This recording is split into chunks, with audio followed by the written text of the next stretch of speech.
Queridas, queridos, vamos a continuar con nuestra lectura y estudio. Que miren, ya aparezco ahí, aquí estoy. Wow, bueno, no soy yo el que aparece, pero sí aparece mi canal de YouTube. ¡Woohoo! El crepúsculo de un ídolo. Les recomiendo mucho leer, comprarse el libro, leerlo por ustedes. Ajá. Como es un libro del 2010, no puedo yo compartirlo en pantalla, pero ya saben, tenemos una presentación donde expongo vida y obra de Sigmund Freud. Esta presentación la hice con algunas fotografías de internet, otras fotografías de un libro que tengo, un archivo fotográfico, donde saqué justamente las fechas y los nombres. Algunas fotos, particularmente la última o una de las últimas, no estoy seguro quién es la señorita que aparece con Freud. Es una de sus hijas, eso sí, pero no sé cuál de sus hijas es.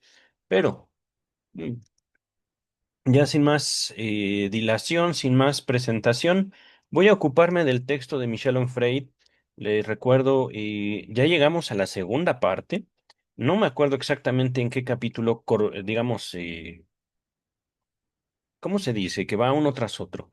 Ahorita, esta segunda parte, les voy a leer cómo se llama, genealogía. Tiene por título La cabeza de Freud niño, tesis 2. El psicoanálisis no supone una ciencia, sino una autobiografía filosófica. Y comienza con el capítulo uno. Debo al menos comentarles que revisé rápidamente, no leí este texto, dejaré mis impresiones como una sorpresa para ustedes y para mí de este texto de Michel Onfray, pero ya más o menos tengo una idea, ¿no? Tenemos una idea. Miren, justo en esa fotografía se veía, digamos, cómo están unidas las hojas por grapas, pero bueno. eh, el capítulo número uno de la segunda parte de Freud, El crepúsculo de un ídolo, se llama una, entre comillas, psiconeurosis muy grave, cierra comillas y puntos suspensivos.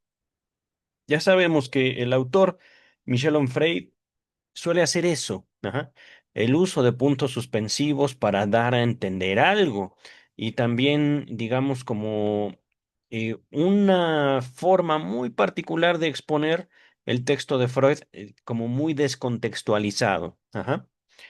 Dice, eh, o bueno, comienza este primer capítulo con las siguientes palabras, entre comillas, quiere decir que son palabras de Freud.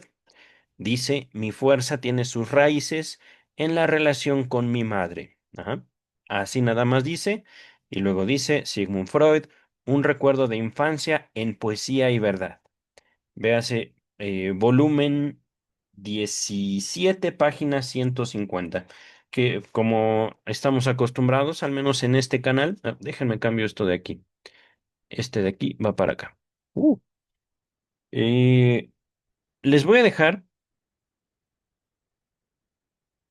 en la descripción de este video, el texto original de Freud, creo que ahí ya lo podía yo compartir en pantalla. eh, un recuerdo de infancia o un recuerdo infantil en poesía y verdad, para que ustedes puedan saber por qué Freud dijo eso. Mi fuerza tiene sus raíces en la relación con mi madre. Ajá. No sé si eso lo habrá dicho de él, no sé si eso lo habrá dicho de Johann Goethe, no lo sé, pero bueno. Dice el autor Michel Onfray, una psicografía de Freud toma nota, pues, de la ambivalencia entre la atracción por la filosofía en su juventud y la repulsión posterior durante gran parte de su vida. Advierte asimismo la presencia de una suerte de una palabra alemana muy fea. Ahorita la voy a pronunciar como puedo y ahorita se las muestro en pantalla en el traductor de Google. Aufhebung, que le permite volver a amar sin aborrecer, al mismo tiempo que integra el aborrecimiento. Puntos suspensivos. Permítame un segundo, ya más o menos tenía una cierta idea. A ver, traductor. Vamos a ponerlo en alemán. ¿Dónde está el alemán? Aquí está.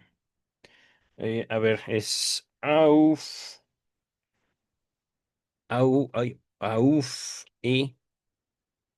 Bung. Listo, así está escrito. ¿Cómo se pronuncia? Aufhebung. Aufhebung. Revocar, suprimir, anular, suspender. Ajá. Desconvocatoria. Ok. Abrogación como cancelación. Ajá. Rescisión, revocación, casación, neutralización, cancelación, levantamiento. Ajá. Digamos como negar. Ajá. Creo que sería como la traducción más sencilla. Ajá. Pero, ok. Me llama la atención que ahorita Michel Onfray ha hecho poco uso del alemán y realmente también debemos reconocer que el texto que estamos abordando fue un texto escrito en francés. Para tener un poquito de idea acerca de estas implicaciones del uso de lenguajes, el mismo doctor Sigmund Freud escribió en la interpretación de los sueños, digamos, una primera impresión de que la interpretación de los sueños solo puede hacerse en el idioma alemán. Poco después, en una misma nota a pie de página en la interpretación de los sueños, señala que se equivocaba, que de hecho pudo hacer interpretaciones de sueños en otros idiomas. Ajá. Esto, digamos, lo va encauzando el doctor Sigmund Freud o lo va definiendo para señalar una relación específica que puede tener una persona con la realidad humana a través del lenguaje. Ajá. Esto se manifiesta o se pone mucho más claro en el texto de Sigmund Freud, El chiste y su relación con lo inconsciente. Y un ejemplo también muy claro de esto es la obra misma de Jacques Lacan. Ajá. El famosísimo Ye, no Lacan, sino la diferencia que en francés significa el J-E, yo, del moi, el mío. Ajá.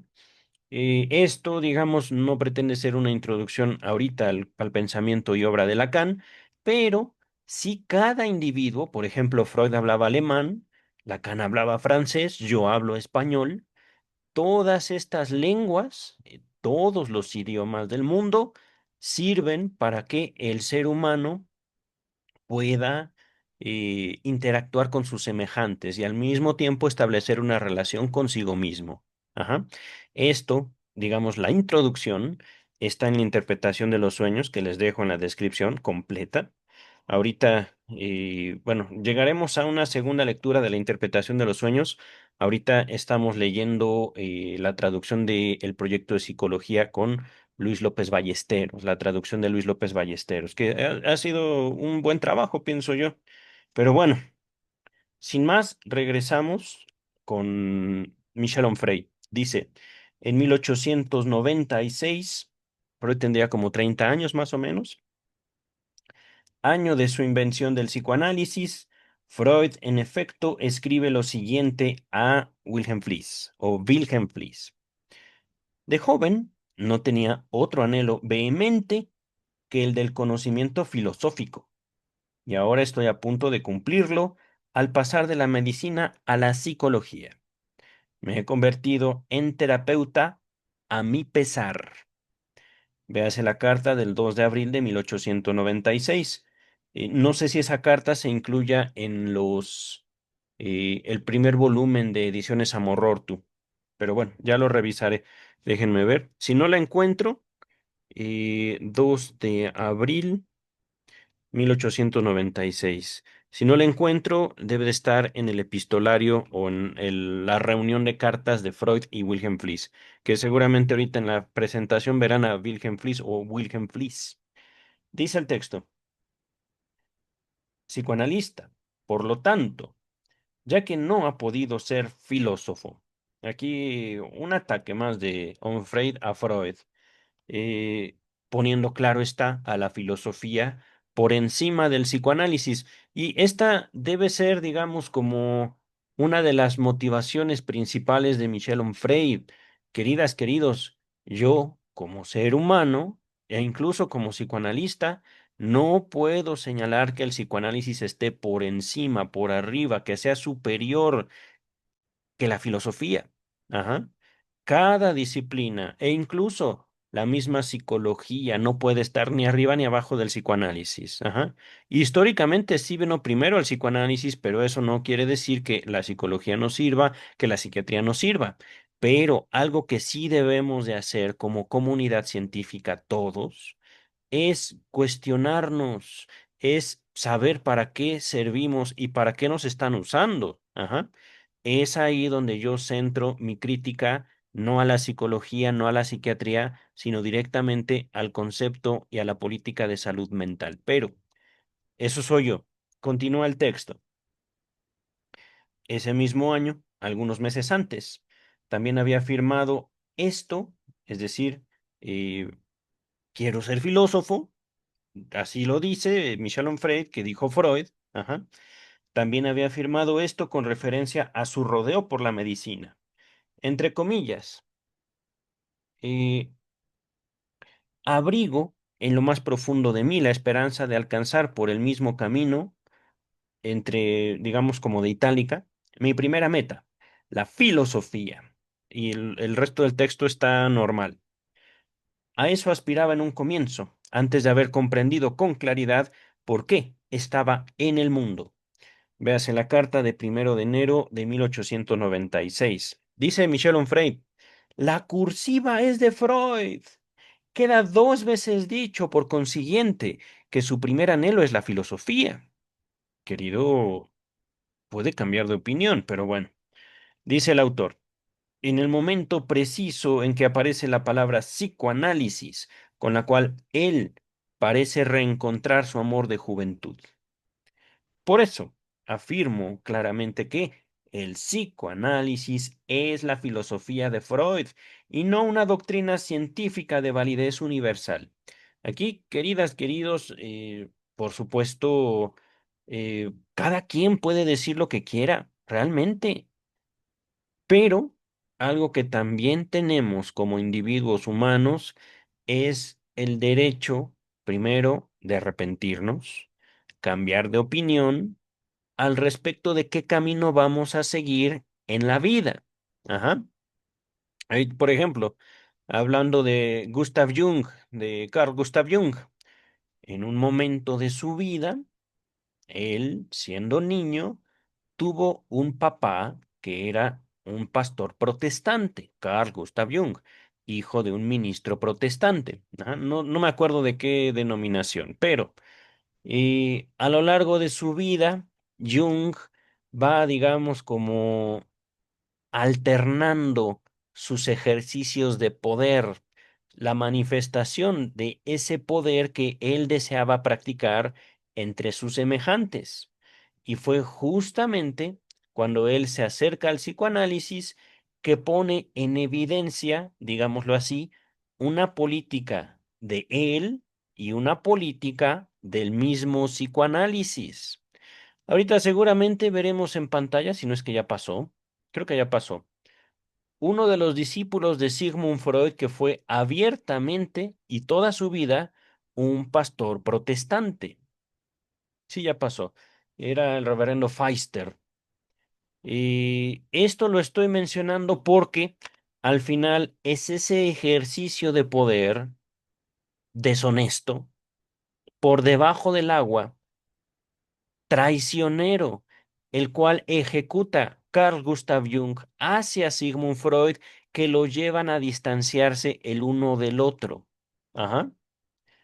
En un momento dado de su vida, Carl Gustav Jung, ahí debe de aparecer. Ah, miren, está justo a la izquierda de Freud, en la misma línea.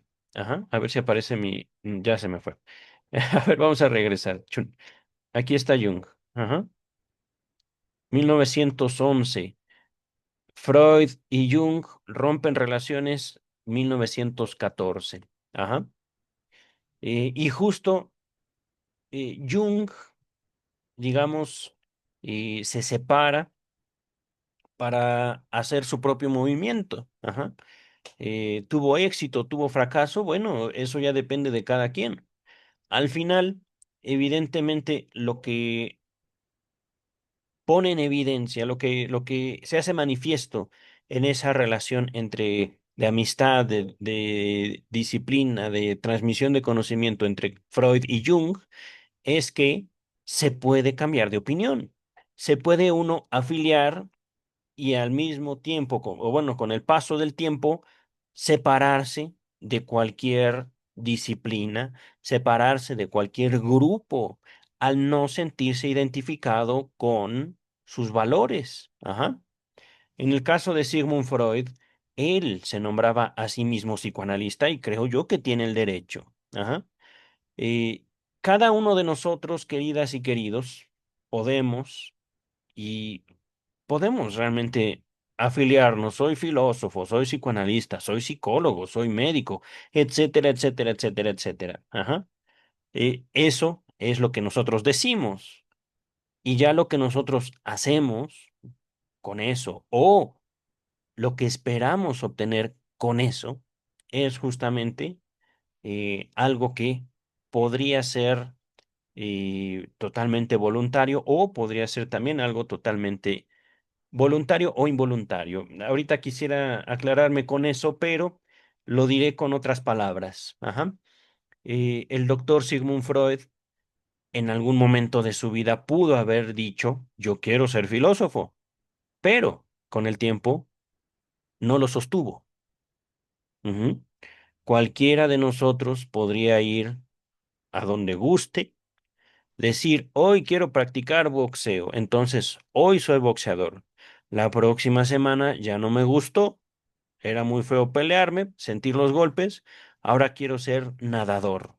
Y voy y me afilio a un club de natación. ¿Cuál es el problema? Ninguno. Pero para Michel Onfray, parece ser, la filosofía es lo primero y lo último. Ajá. Está bien, esa es su decisión, esa es su voluntad, y ahí también manifiesta su emoción, su decisión, su deseo. Michel Onfray, Freud no tiene que apegarse al deseo de Michel Onfray, ni al mío. Pero, continuamos con el texto. Maquillado con la apariencia de científico, Freud lleva a cabo su actividad de filósofo en el registro de la autobiografía existencial. Dejemos a la leyenda al relumbrón de los mitos elaborados por su propia iniciativa. Eh, las reivindicaciones estruendosas de Copérnico y Darwin, y tengamos presente la idea de la aventura audaz del conquistador. Esto fue dicho por Freud, pero también contextualizado por Michel Onfray, de forma tal que Freud quede como un loco. Ajá. No en este texto inmediatamente, sino en capítulos anteriores. Ajá. Eh, Dice el texto, resta saber qué es lo que este nuevo Cristóbal Colón ha descubierto verdaderamente? Esa es una muy buena pregunta y ahorita vienen las respuestas implícitas en otras preguntas. Pero, queridas, queridos, algo que no ha hecho Michel Onfray es definir el psicoanálisis. Ajá. Michel Onfray, en los primeros capítulos, decía, yo leí todo, pero no ha definido al psicoanálisis y ya pasó al menos la primera parte de su obra, Michel Onfray. Ajá. No estoy hablando aquí de Freud. Repito esta frase de Michel Onfray. Resta saber qué es lo que este nuevo Cristóbal Colón ha descubierto verdaderamente. Un inmenso continente, regiones extendidas hasta el infinito, o el pequeño coto reservado a de una verdad existencial subjetiva, una América remota o un principado en la puerta de su casa, como no sea nada en absoluto. Una ilusión, una aparición, un espejismo en el desierto del pensamiento. Se dice bonito, Michel Onfray, pero esa pregunta era desde el comienzo. ¿Qué piensas tú que fue el descubrimiento freudiano? Y esa pregunta, queridas, queridos, es también para nosotros. Si nosotros nos nombramos psicoanalistas, ya es responsabilidad de cada quien, no les invito ni les niego eso, allá ustedes. A lo mejor están escuchándome para decir, ah, Freud fue un loquito, Freud fue un X, mentiroso, bla, bla, bla, bla, bla, como ya lo ha acusado Michel Onfray. Allá ustedes. Ajá. Es que ese es el punto. ¿Para qué quiero yo convencer que ustedes sean psicoanalistas? Yo no gano nada con eso. Si yo digo el psicoanálisis es una ciencia, yo lo debo sostener. Sostener ese decir sería mi obligación. Ustedes pueden decir lo que gusten y manden, pero ya no será frente a mí, sino frente a sus comunidades donde ustedes sostengan o no su decir. Y en este caso, Michel Onfray más bien sostiene, y sostiene por su voluntad, sostiene descontextualizando la obra de Freud, las palabras de Freud, las cartas que le dirigía a un amigo íntimo, a su propia presentación de Freud hacia la comunidad científica de su época. Freud le dijo a los otros médicos, lo que yo hago no pretende, es ciencia. Ajá. Mientras que Michel Onfray dice, no, no, no, no, no, no, no, no, no, no. Eso es filosofía. Seguro, mentiroso, bla, bla, bla, bla, bla. Mira, porque esto le dijiste a tu amigo en dos cartas personales íntimas. Y ahora pretendes hacerte pasar como Copérnico o Darwin. Malo, malo, malo. Ajá. Y por supuesto, ¿cómo decirlo? Pues que haga Michel Onfray lo que quiera, que diga lo que quiera. Miren, ahí está Oscar Pfister, el reverendo Oscar Pfister. Ajá. Él también pone en evidencia cómo quien se dice psicoanalista paga frente a su comunidad por ese decir.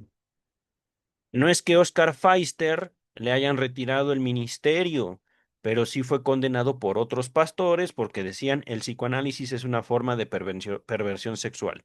¿Por qué? Porque hablan de la sexualidad, pero no definen lo que es sexualidad de acuerdo al psicoanálisis. Un psicoanalista lo sabe. Sexualidad no es el coito. Sexualidad en psicoanálisis es fundamentalmente la relación del individuo con su propio cuerpo, la formación de la identidad, la formación del deseo. Pero regresamos al texto. Repito, Michel Onfray hace una serie de preguntas para decir, Freud no descubrió nada, una ilusión, una aparición, un espejismo en el desierto del pensamiento. Freud da pistas en su prefacio a la segunda edición de la interpretación de los sueños. Es cierto, la voluminosa obra se presenta como una máquina de guerra capaz de cortar en dos la historia de la humanidad, que de hecho lo hace, si me preguntan.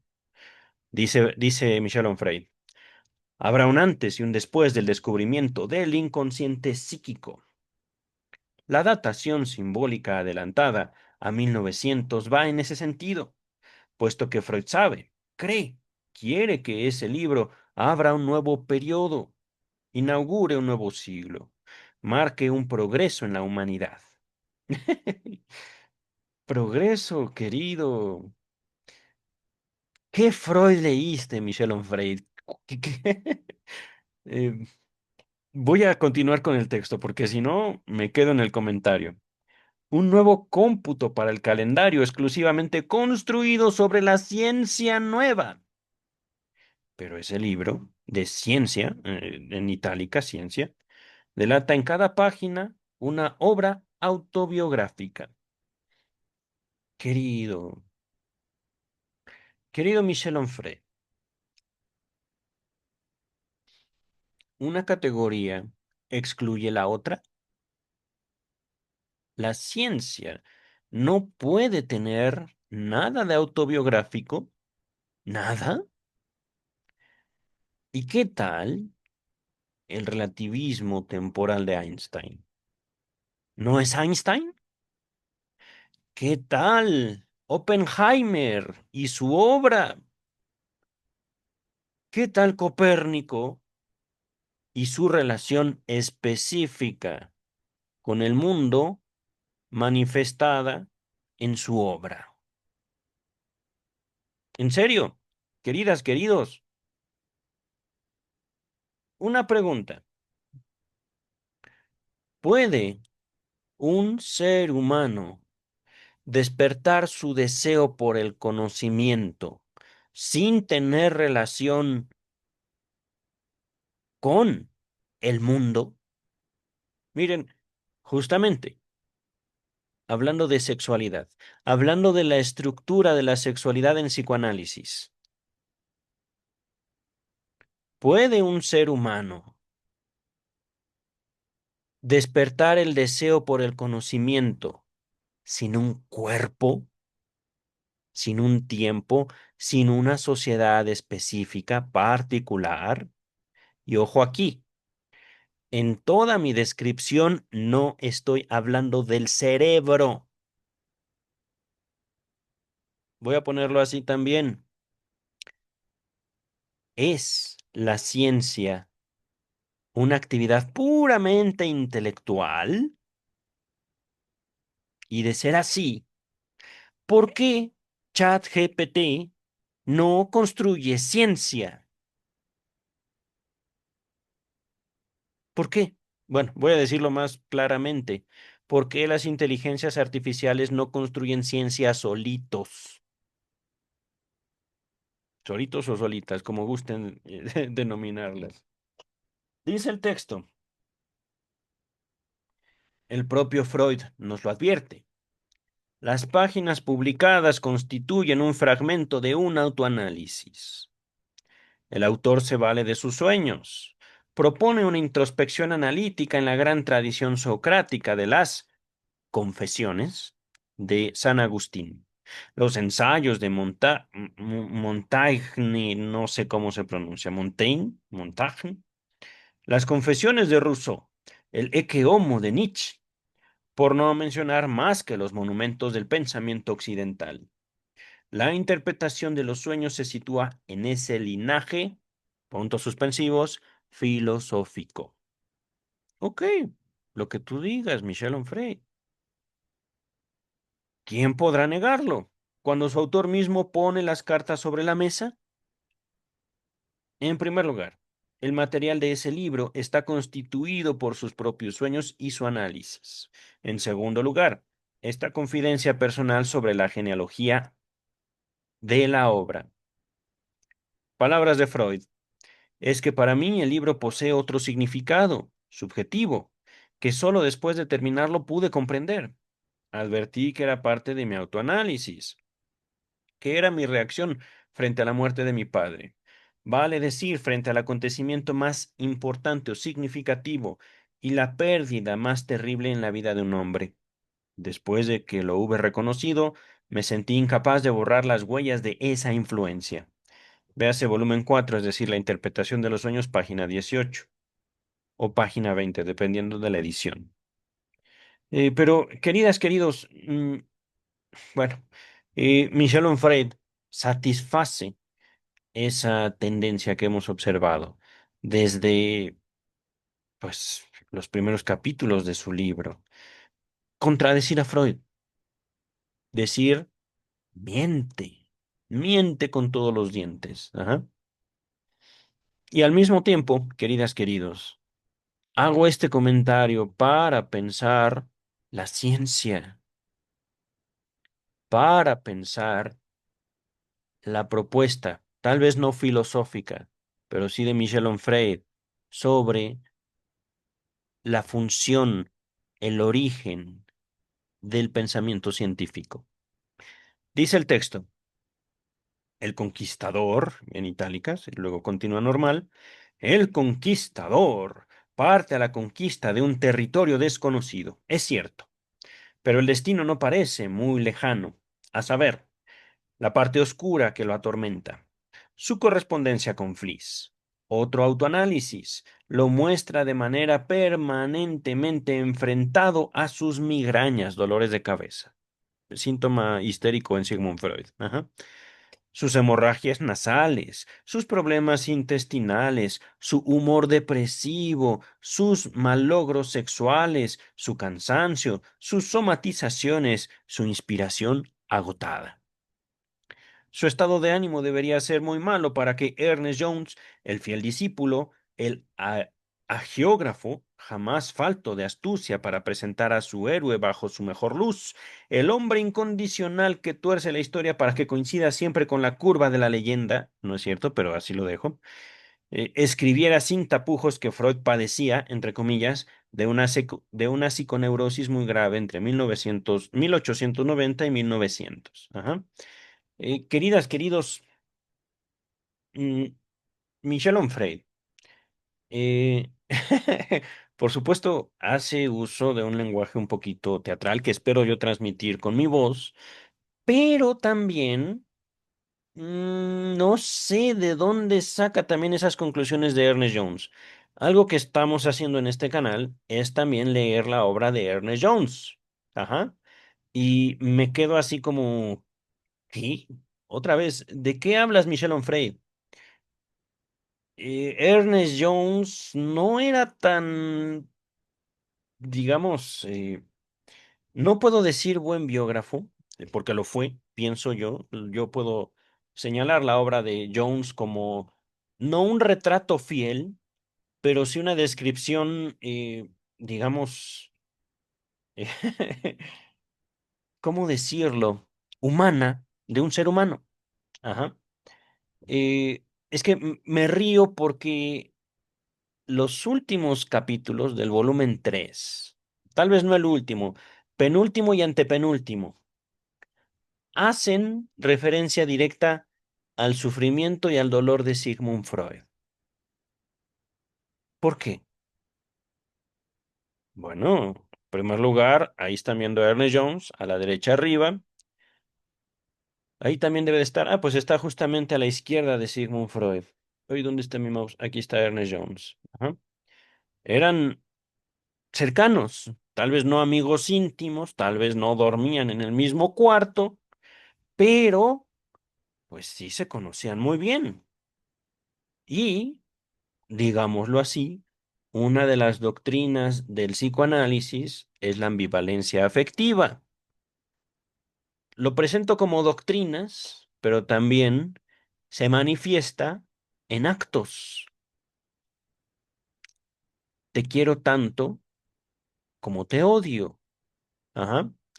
No es un dicho de mí para ustedes. Es un dicho que pretende poner en evidencia la naturaleza afectiva del amor en su relación con el odio.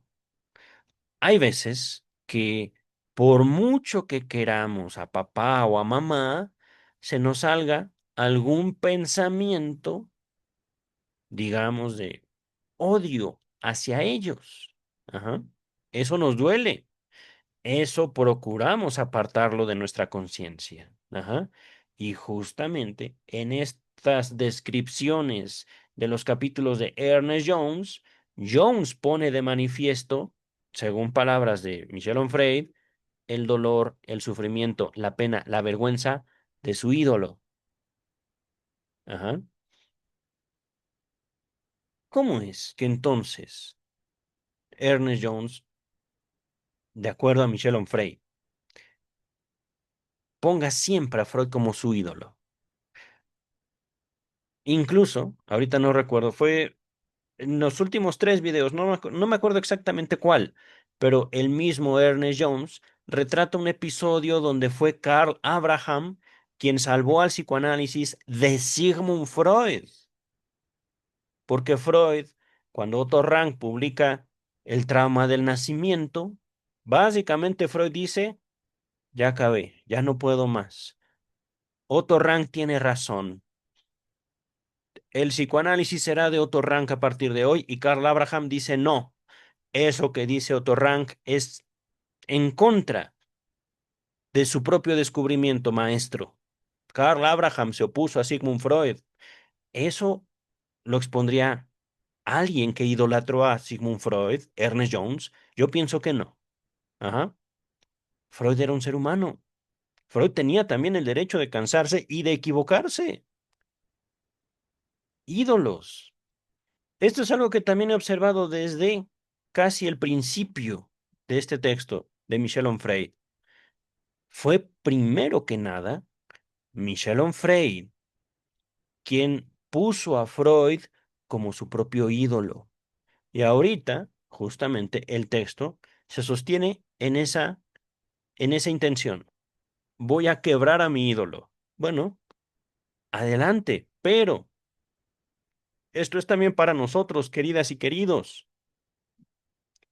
Podemos nosotros idealizar a quien ustedes quieran, papá, mamá, hijos, pareja, etcétera, etcétera, etcétera, etcétera.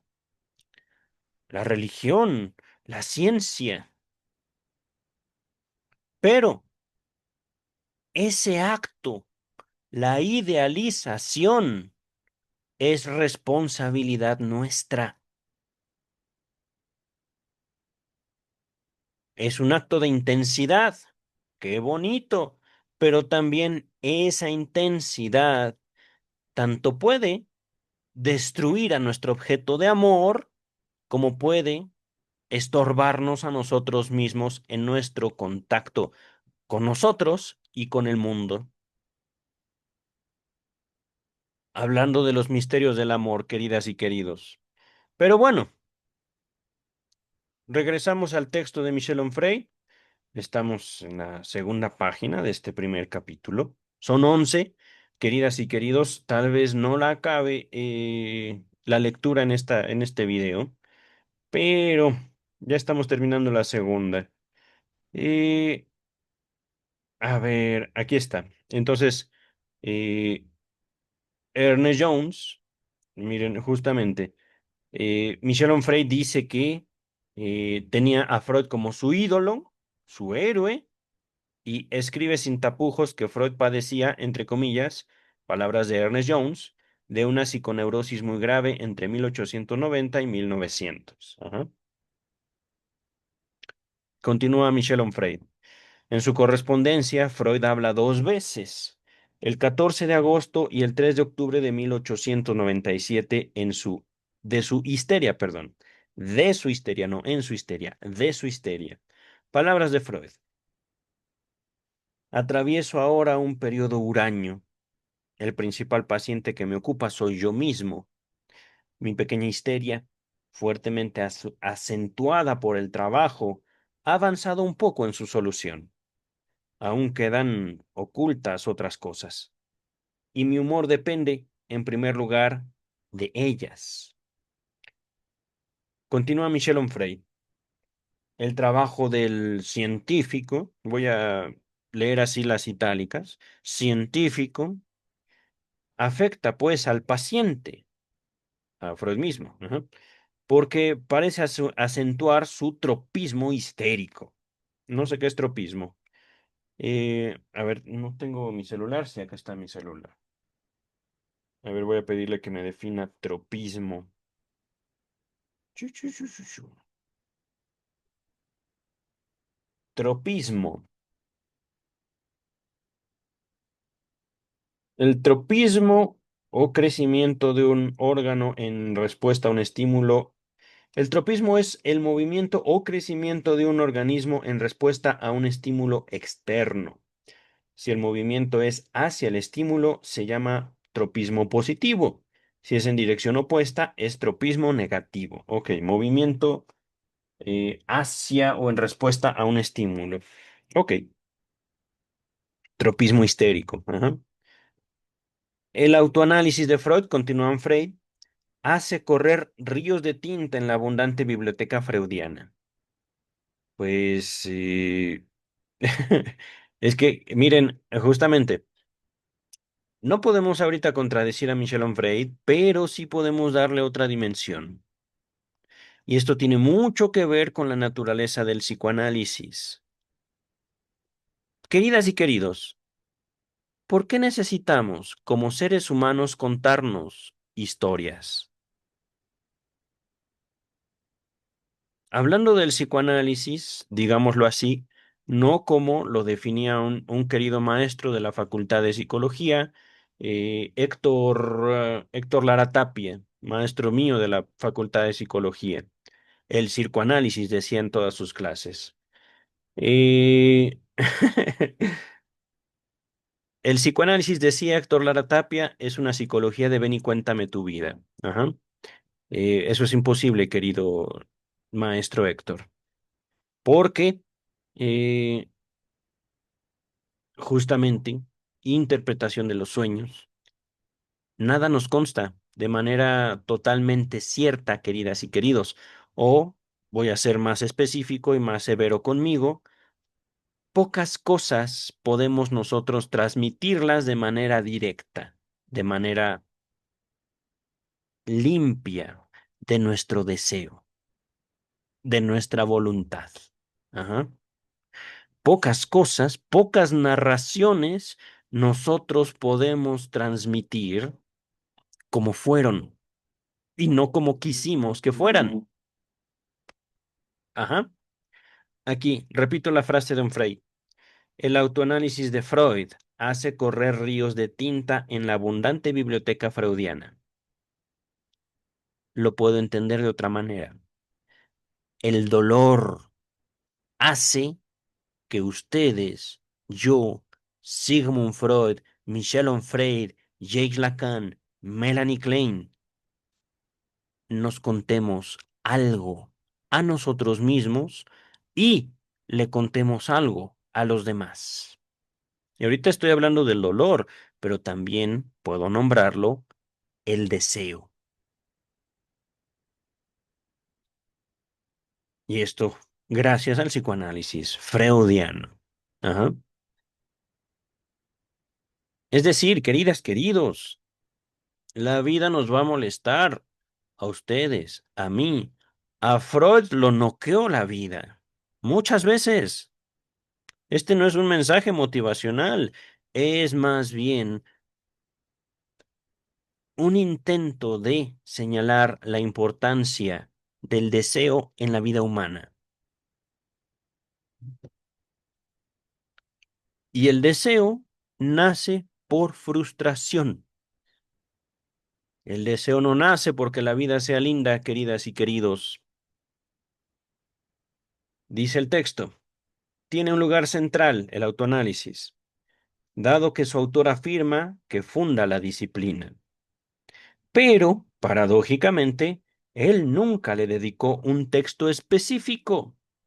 El autoanálisis, querido Onfray, ¿cómo es posible que ese concepto fundamental no haya sido jamás objeto de ninguna exposición en una obra completa tan voluminosa? Porque está en toda. Pero bueno, es que miren, queridas, queridos, aquí Michel Onfray me recuerda a mí mismo cuando empecé a leer directamente el psicoanálisis, a leer directamente la obra de Sigmund Freud. Ajá. Para el momento de haber grabado este video, ya estoy hablando de octubre del 2025, he vivido del lado del psicoanálisis o al lado del psicoanálisis por 2009, casi 16 años. En septiembre del 2025 cumplo 16 años estudiando el psicoanálisis. Ajá. Y tras 16 años, habiendo leído toda la obra de Freud para YouTube, habiendo estudiado algunos de sus discípulos, quiero estudiarlos a todos, habiendo estudiado ya casi toda su biografía, yo puedo decir, me hace falta leer, no lo domino, no sé, pero cuando yo empecé a leerlo, yo decía, ¿y dónde dice Freud que es el deseo? Si uno lee con atención, queridas y queridos, lo dice desde el principio, desde sus informes en estudios en París y Berlín, por el alumno de neurología Sigmund Freud, hasta el esquema del psicoanálisis. Ajá. El punto es buscar no solo lo que dice el texto, sino cómo se estructura.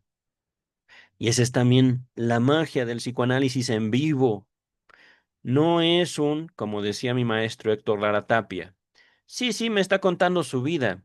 No, no, queridas y queridos, eso no es psicoanálisis. No es tomar las palabras literales y decir, ay, sí, sí, sí, todo está bien bonito, que... y entonces, ¿por qué viene a consultarme? No, es más, la misma pregunta ya sale de, ya sale, digámoslo, de una interpretación. Ya sale del esquema, te vengo a contar mi vida. ¿Por qué el concepto, digámoslo así, contestando la pregunta de Michel Onfray, cómo es posible que ese concepto fundamental, el deseo, no haya sido jamás objeto de ninguna exposición en la obra completa tan voluminosa? Continúa el texto. Ahorita ya contesté, pero hagamos que no lo hice. Una vez, en el texto, Contribución a la historia del movimiento psicoanalítico, Freud explica que un buen autoanálisis basta para ser psicoanalista. Si uno no es, entre comillas, demasiado anormal. Volumen 12. eh, en ediciones Amorror tú está en el 14. Ahorita, permítame un segundo. Uno no es demasiado anormal o neurótico, pero entre bastidores se escribe a Wilhelm Fliess, 14 de noviembre de 1897. Es que miren, Contribución de la historia del movimiento psicoanalítico fue escrita en 1914, después de la separación entre Jung y Freud. Aquí Michel Onfray le importa un bledo el orden temporal y salta de un tiempo a otro. Ajá. Del tiempo cuando Freud ya era el líder de un movimiento internacional a un tiempo en el cual nadie lo pelaba, nadie le daba atención a Sigmund Freud. Ajá. Pero estoy anotando contribución a la historia del movimiento analítico. Entonces, Freud escribe a su amigo íntimo, otra comunicación personal íntima, el 14 de noviembre de 1897, que su propio autoanálisis no muestra ningún adelanto, se estanca, cosa que, después de todo, es lógica, puesto que si fuera posible no habría enfermedades causadas por la represión. Esa es una observación directa de Freud, pero está descontextualizada. Ajá. Ahí es una pregunta, queridas y queridos. ¿Es posible un autoanálisis?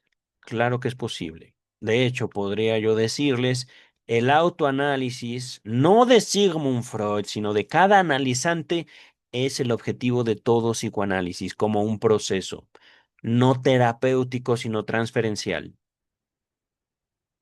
Ajá.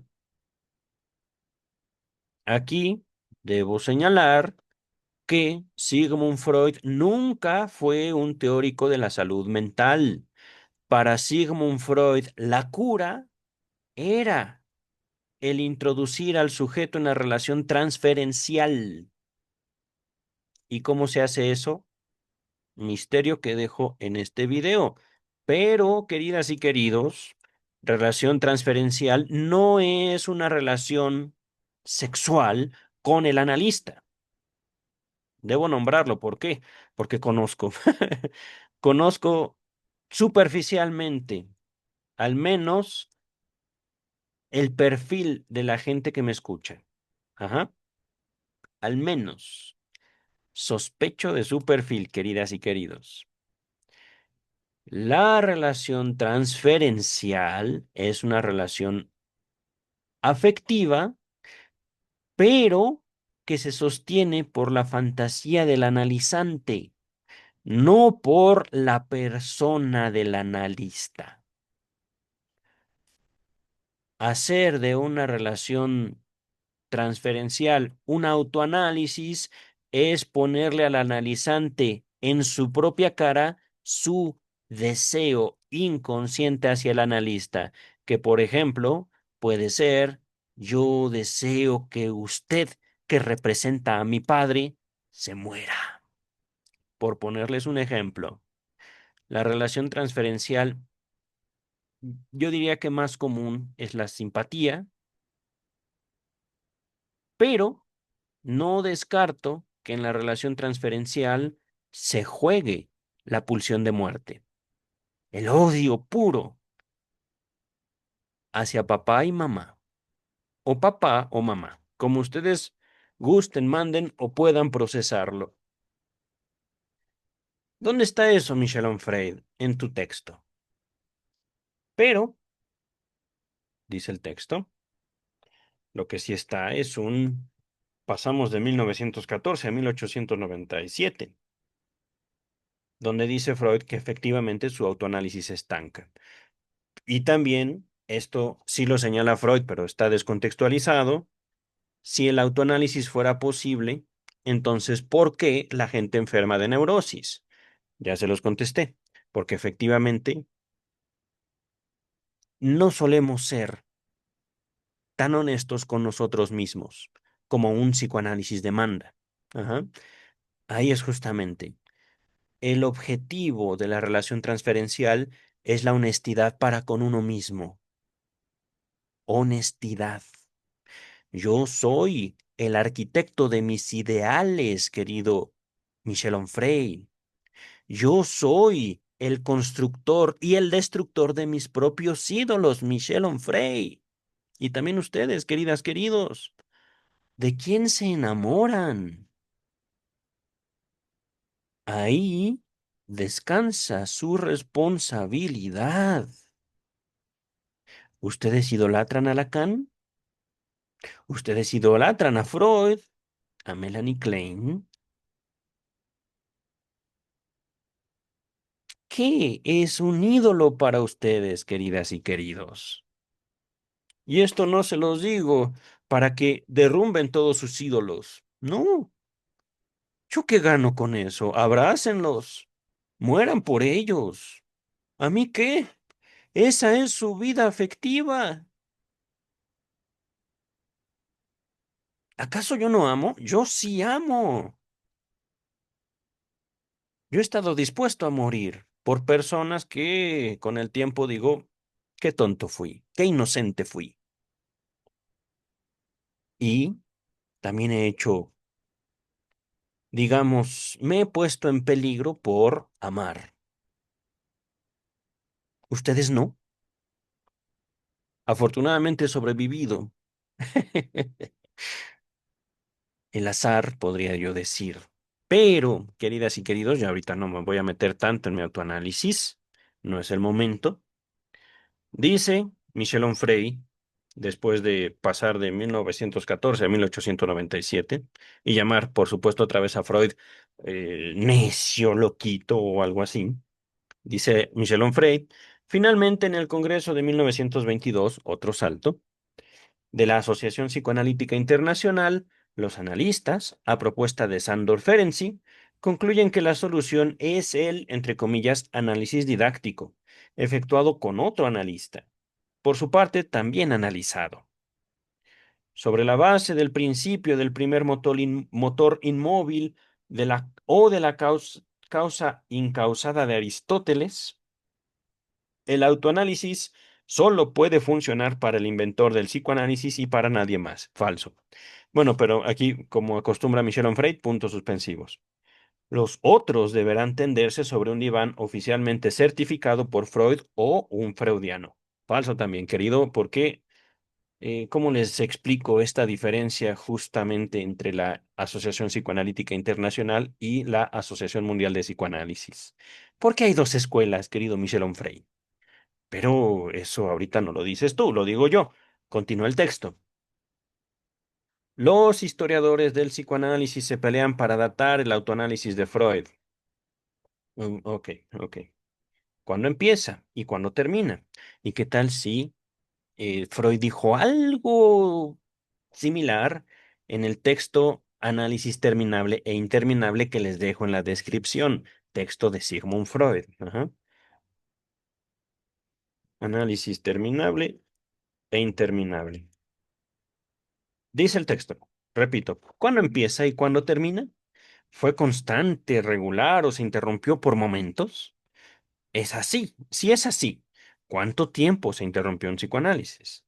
Por lo común, Los biógrafos transfiguran esta aventura, banal a fin de cuentas, enjugada genial, saludada con audacia sin nombre, una actitud valerosa, un hecho excepcional, una tentativa heroica y perseverante, una realización grandiosa, una tarea ardua.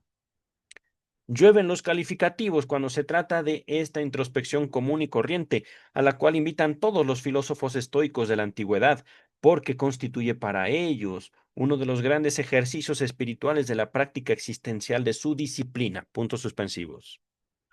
Hoy otra palabrota alemana. No la voy a leer. Ok, disculpen mi alemán.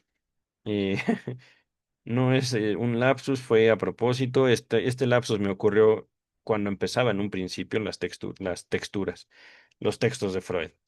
Mi alemán. Selbstdarstellung. Ahorita lo pongo en pantalla. Significa simplemente presentación, descripción, análisis de sí. No hay motivo para hablar, como lo hace Jones, del, entre comillas, carácter único de esta hazaña.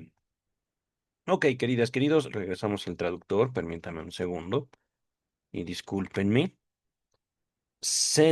A ver, voy a mover mi tablet. Self, selbst, tar, no, vean, es que en serio, ¿cómo? Yo no estoy acostumbrado a escribir en alemán. Darstellung, autoexpresión. Ok, aquí me hace una corrección. Yo creo que sí debe ser eso. Al parecer es la única traducción posible. ¿Cómo se pronuncia? Selbstdarstellung. Selbstdarstellung. Ok, ok. Mm, entonces, Jones,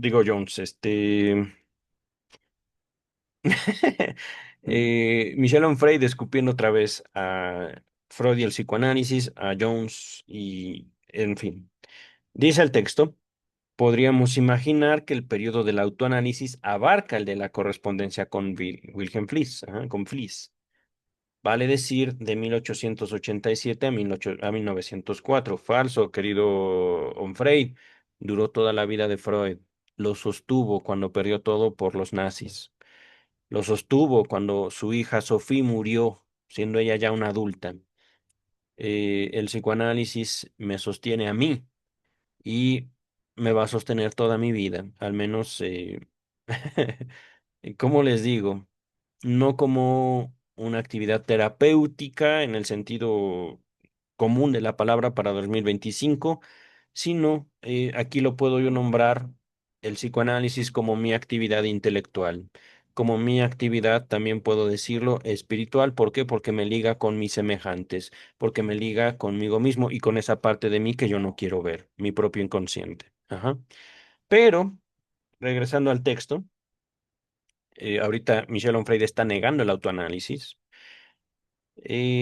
Correspondencia con Fliess, durante el cual enviaba a su amigo en promedio una carta cada 10 días, además de gruesos manuscritos, entre ellos el del proyecto de psicología que les dejo en la descripción. Proyecto 1895. En serio, el proyecto es hermoso, el proyecto de psicología. Pero bueno, proyecto de psicología para neurólogos. De hecho, esa correspondencia de carácter muy íntimo que no evita nada y supone la puesta al desnudo de los protagonistas, podría servir a Freud para ponerse a prueba a sí mismo, itálicas, con un tercero como testigo, sino como espejo. Su palabra epistolar, es decir, en las cartas, equivaldría a la voz articulada frente al terapeuta. Al escribir a Wilhelm Fliess, o Wilhelm Fliess, es verdad, ya me deshice de la presentación. Regresamos, acá está. Al escribir a Fliess, se escribía a sí mismo. Miren, ya lo había observado en Michel Onfray. Al parecer, lo que Michel Onfray quiere hacer con su texto en general es ponerse, digámoslo así, el saco de psicoanalista y psicoanalizar a Freud, atribuyendo significados, diciendo, esto es esto porque yo lo digo. Ajá. Les mencioné análisis terminable e interminable. Hay otro también en el cual Freud señala, es que el mundo piensa que nosotros damos el significado de las cosas. Así es como nos perciben, como ven colegas. Y por supuesto, eso es algo que yo también puedo repetir, queridas y queridos. El psicoanálisis no tiene, ¿cómo decirlo?, el significado de los sueños. Esos los tiene el soñante. El psicoanálisis no da la verdad, digamos, a través de un dogma, a través de un, porque esto y esto es igual a esto. ¿Por qué? Porque así lo dijo Freud. Y si alguien hace eso, podemos cuestionarlo. Eso no es psicoanálisis.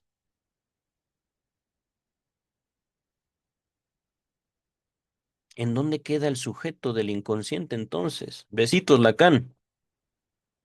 Besitos, escuela francesa, porque también lo que hizo Lacan tiene valor.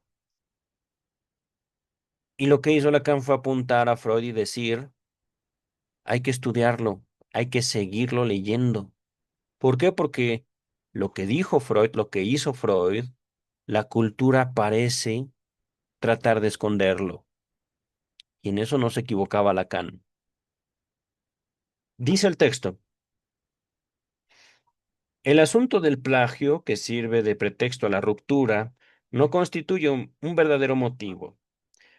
Wilhelm Fliess reprocha a Freud haber dejado filtrar sus propias tesis sobre la bisexualidad al confiar a otros lo que estaba al abrigo de la correspondencia entre los dos amigos. Freud, que no sabía en efecto mantener la reserva, Confesión del propio Jones, volumen 2, página 433, al parecer, ya no sé. Es que puntos suspensivos, dice Michel Onfray. Y que durante su prolongada carrera traicionó en muchas ocasiones el secreto profesional, rompió con alguien a quien adoraba. Si Anna Freud hubiese sido un varón, habría llevado su nombre de pila, el de Wilhelm Fliess. Wilhelm, ajá, Wilhelm. ¿De qué nos enteramos al leer esa correspondencia? No sé, ya dinos qué quieres decir. Descubrimos a Freud el hombre, lejos de la exposición legendaria o mitológica organizada en otros lugares por su propia iniciativa. Un hombre desinteresado de la leyenda o la posteridad y sin inquietudes por lo que sus biógrafos, para decirlo como él, puedan hacer con esa relación epistolar privada. Como cualquiera que se sabe a sus anchas, se afloja, se alivia, se libera. Se nos revela entonces la desnudez de su ser con sus zonas de sombra, sus debilidades, sus errancias, sus dudas, su carácter, su temperamento sin disimulos.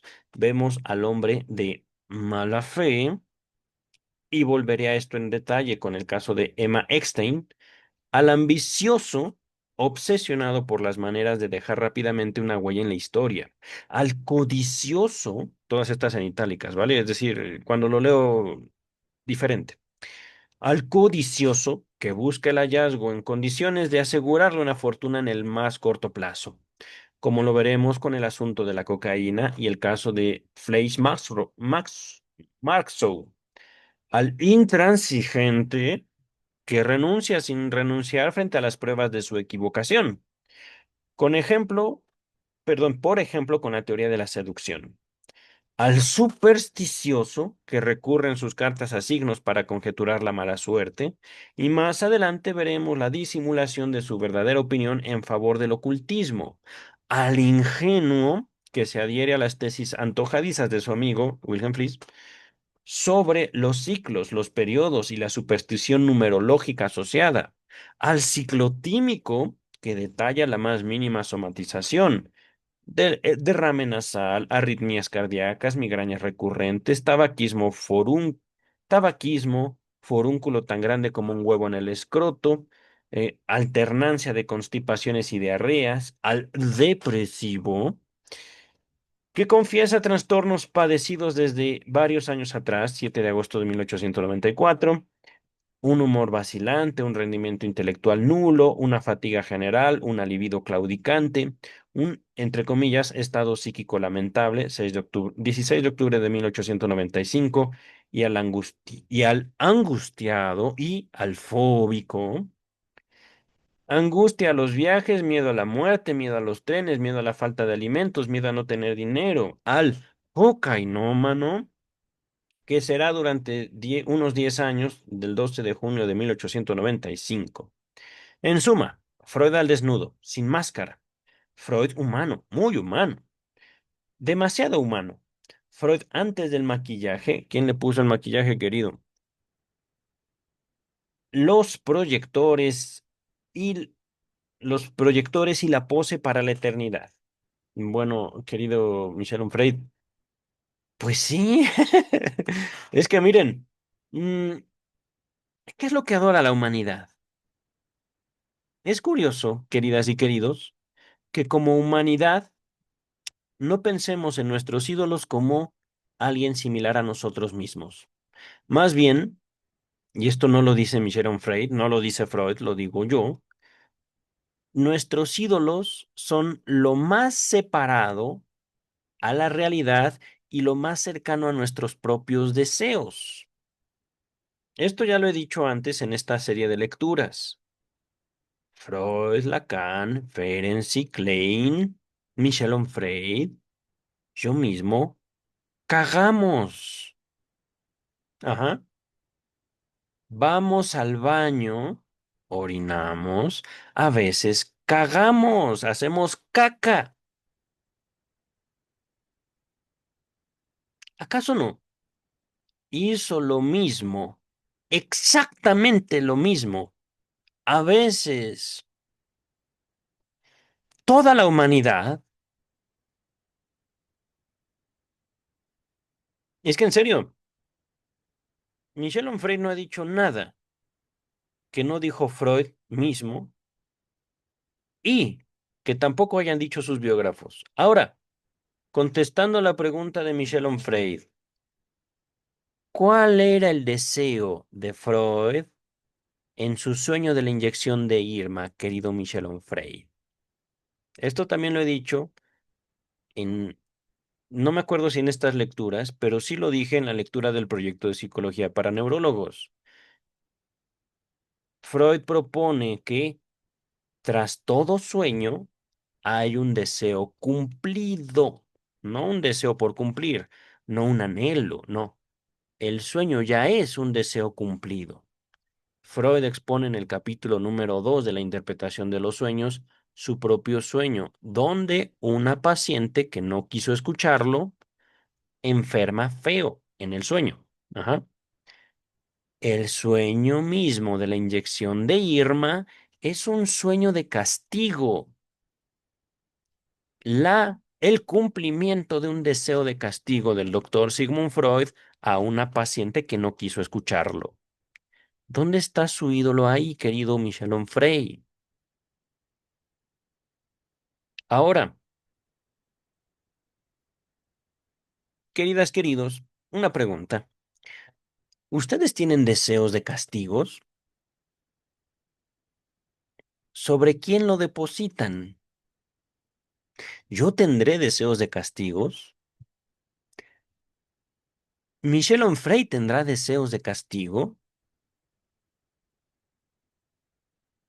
Repito, si hay deseo, es porque en la realidad eso no se cumplió. Entonces, queridas y queridos, ¿quién era ese hombre? Sigmund Freud. ¿Qué hizo? ¿Qué dijo? Descúbranlo ustedes. Para eso fundé este canal, no para poner en evidencia lo mal que leo el alemán o lo bien que sé leer en español o también mis fallas en español. ¿Por qué? Pues porque ciertamente estoy vivo. Dice el texto, repito esto, en suma, Freud al desnudo, sin máscara, Freud humano, muy humano, demasiado humano. Freud antes del maquillaje, los proyectores y la pose para la eternidad. Freud en carne y hueso, una dura realidad para quien se soñó, se pensó y se quiso en mármol y oro. Puntos suspensivos. En definitiva, el autoanálisis no tiene ni principio ni fin. Podríamos mencionar, además del título de uno de sus últimos textos, ya lo dije yo, Análisis terminable e interminable, 1937, en el cual, al borde de la muerte, masacrado por el cáncer de mandíbula, sometido al sufrimiento que le causa su prótesis y agotado por una treintena de operaciones, 30 operaciones físicas en su cara, sin anestesia, da la clave de su odisea, de su geodisea, en itálicas, ajá, diría por mi parte, tomando ese bello concepto de Jacques Derrida. Freud duda de la posibilidad de afirmar que el psicoanálisis puede curar de manera definitiva y sofista curtido para intentar explicar que lo que vuelve no es lo imposible de tratar, sino lo que proviene de otra parte. Argumenta y diserta como retor sutil acerca de la distinción entre comillas, el análisis incompleto y, entre comillas, el análisis inconcluso. Véase volumen 23, página 250. La imposibilidad de suprimir definitivamente una exigencia pulsional. Y ahí no está el deseo, querido Frey.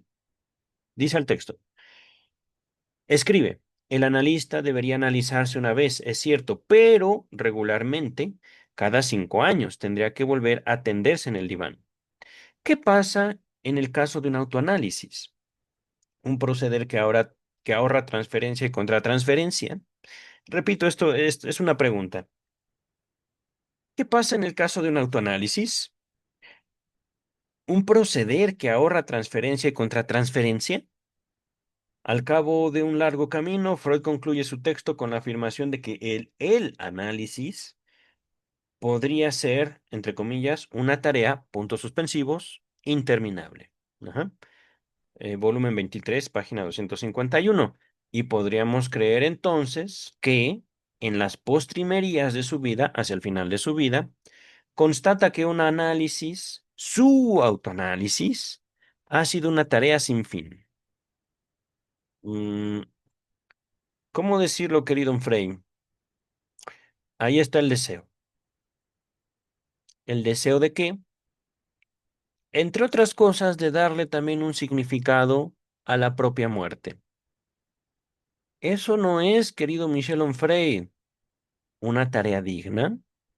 Queridas y queridos, eso no es incluso una prueba del valor de un psicoanálisis, aun cuando sabemos que el psicoanálisis no es ningún camino a la salud mental porque eso no existe. Queridas, queridos, si ustedes sostienen que la salud mental existe, definan lo bueno en sí. Y eso se los dejo a ustedes. No me lo tendrán que decir a mí. Yo no dependo de ustedes ni de sus moralidades. Dice el texto. Yo creo que terminamos esta página. Mm, ya estamos un poquito antes de la mitad. A ver, permítanme. Una, dos, tres, cuatro, cinco. Sí, terminamos esta página. Estaremos un poquito antes de la mitad, pero está bien para este video. Dice el texto. El psicoanálisis habrá de ser, pues, el análisis sin principio ni fin de un hombre deseoso de avenirse con su psique. Avenirse, ¿qué diablos es eso, Michel Onfray? A ver, avenir. Avenir puede referirse a diferentes cosas, como el verbo que significa poner de acuerdo a personas en conflicto, suceder o encontrarse en armonía. Mm, a ver, repito, el psicoanálisis habría de ser, pues, el análisis sin principio ni fin de un hombre deseoso de eh, estar en armonía con su psique. Ok, mire, es que querido Michel Onfray, ahí está el deseo. Y justamente el deseo es, ¿cómo decirlo? Es que el deseo es el deseo. Y el deseo nace por frustración. Es que miren, hay algo muy hermoso, no Otto Rank, sino tampoco Ferenczi, el lugar del deseo en la humanidad. Ahorita en este video ya he hablado al respecto del deseo, pero voy a poner el escenario de Freud.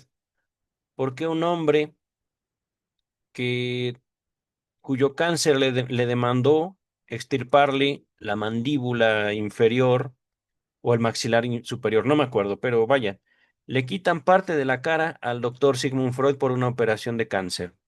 Y para no mostrarse deforme, el doctor Freud acepta, digamos, una prótesis, ajá, una prótesis que le roza con su hueso, ajá, una prótesis dolorosa y todo este proceso sin anestesia.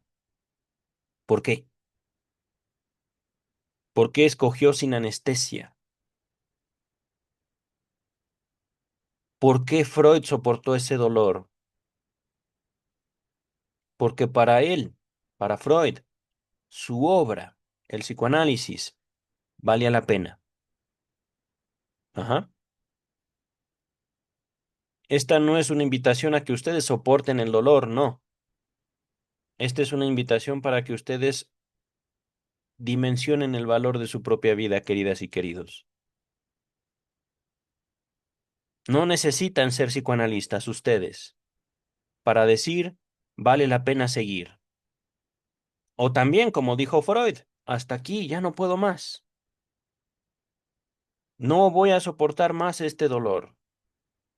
Y fue con su médico a pedirle la última inyección, como Ozzy Osbourne.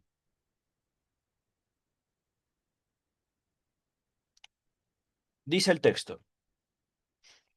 Un hombre que pretendió escrutarla firmemente, su mente, ajá, pero sin un deseo sincero de describir su auténtico contenido. Ay, querido. Y conforme con hacer de ella la ficción de la psique de los otros, todos los otros. Su obra completa reúne los cuadernos de notas de una búsqueda inconclusa de sí. Inconclusa, ¿qué te puedo decir? Pero no sin frutos, querido Michel Onfray. Contiene en el más breve texto, dice Onfray, dado a una revista o en un grueso libro destinado a hacer teoría. Por ejemplo, la psicopatología de la vida cotidiana, la bitácora de un alma en pena. ¿Y la tuya no lo es? Les voy a dejar en la descripción psicopatología.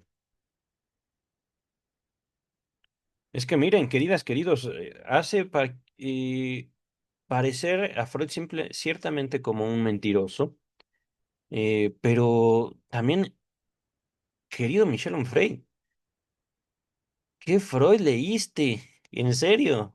¿De dónde sacas estas aseveraciones? Dice el texto. Freud propone menos un psicoanálisis científico originado en un método experimental con conceptos universalmente válidos que una psicología literaria originada en una autobiografía, con nociones creadas a medida para sí mismo y extrapoladas a continuación a toda la humanidad. La interpretación de los sueños, presentado a la vez como un texto científico, la fundación de una ciencia y un relato autobiográfico. El autoanálisis consecutivo a la muerte del padre. Abunda en referencias personales, subjetivas, contadas en primera persona. Y pregunta para ustedes y para Onfray, queridas y queridos, ¿la interpretación de los sueños, entonces, es o no el autoanálisis de Freud? Yo sostengo que sí lo es. ¿Y se puede hacer ciencia con eso? Depende de ustedes, depende de quien tome, digámoslo así, los principios que contiene la interpretación de los sueños y los lleve a su vida. Dice el texto. En el libro, La interpretación de los sueños, encontramos, en efecto, una cantidad incalculable de sueños, alrededor de 50, que dan testimonio de la vida nocturna del autor y de otras personas, de sus fantasmas, de sus deseos, de sus ansias, Nos cruzamos con su madre llevada sobre una cama por criaturas con pico de pájaro, con un tío de barba rubia, con uno de sus hijos en atuendo deportivo, con un amigo de mala facha, con un otro hijo miope, con una inyección aplicada a una tal Irma, puntos suspensivos. ¿Por qué hay los puntos suspensivos, querido Frey? Nos enteramos de cosas sobre la niñera de su infancia, a quien debería su indicación sexual, perdón, a quien debería su iniciación sexual. Con sus años de estudio, el enredo de su familia, en la que se entrelazan tres generaciones bajo un mismo techo. Ahorita se los pongo en pantalla. La agonía y la muerte del viejo, del papá de Freud, como dicen sus cartas a Fliss, su nominación al cargo de profesor extraordinario, sus viajes a Italia y luego numerosos monumentos consecutivos de su psique de adulto. Miren, ya es la diapositiva que sigue, hablando de la familia de Freud. Ah, no, me equivoqué aquí, es la que sigue, aquí está. Aquí vamos a pausarlo un poquito. Y este de aquí es Jacob Freud, el papá de Sigmund Freud. Acá está, ¿cómo? Amelia. Amalie, la mamá de Sigmund Freud. Eh, este de aquí, este de acá, son los medios hermanos de Sigmund Freud. El papá de Sigmund Freud estaba casado con otra mujer, pero enviudó. Ajá. Por supuesto, se casó rápidamente, tenían una diferencia de edad importante, el padre y la madre de Sigmund Freud, de forma tal que cuando Freud nace, sus hermanos mayores básicamente podrían haber sido sus padres de Sigmund Freud. Tendrían alrededor de veintitantos años, cualquiera de los dos medios hermanos de Sigmund Freud. Ajá. Dos o uno, no me acuerdo bien, pero por eso hablaban de una diferencia generacional grande. Ajá. Y por supuesto, al nacer Sigmund Freud es el primogénito de la nueva esposa de el padre de Sigmund Freud. Ajá. Ahorita vamos a continuar con la última página que leeremos hoy y con la presentación de vida y obra de Sigmund Freud. Entonces, ¿dónde me quedé? Aquí está, ya es el último párrafo. Así, esta escena en la cual podría representarse una parte de la aventura que nos interesa. Escena inaugural, determinante, fundacional. Escena de la que Sartre, en el lenguaje de su psicología existencial, diría que constituye un, entre comillas, proyecto originario. Cierra comillas. Escena traumatizante, es obvio, humillante para el padre y por lo tanto para el hijo. Freud tiene 10 o 12 años, camina por la calle en compañía de su padre. Charlan. El padre cuenta una vieja historia para mostrar el cambio de estatus de los judíos y lo agradable que es ahora para ellos vivir en una Viena tolerante. Estamos en 1866, 1867. Una vez, bien vestido, tocado con un bonito y flameante gorro de piel, Jacob Freud se cruzó con un cristiano que, con un gesto, le sacó el gorro, lo tiró al arroyo y le increpó: Judío, bájate de la acera, de la banqueta, puntos suspensivos. Con curiosidad por conocer la reacción paternal, Freud cae de las nubes al enterarse de que su padre no hizo nada. Bajó a la calzada, bajó, digamos, al arroyo vehicular o se bajó de la banqueta, ajá, recogió su posesión, su gorrito, y prosiguió su camino. Comentario del mismo Freud más de 30 años después, entre comillas.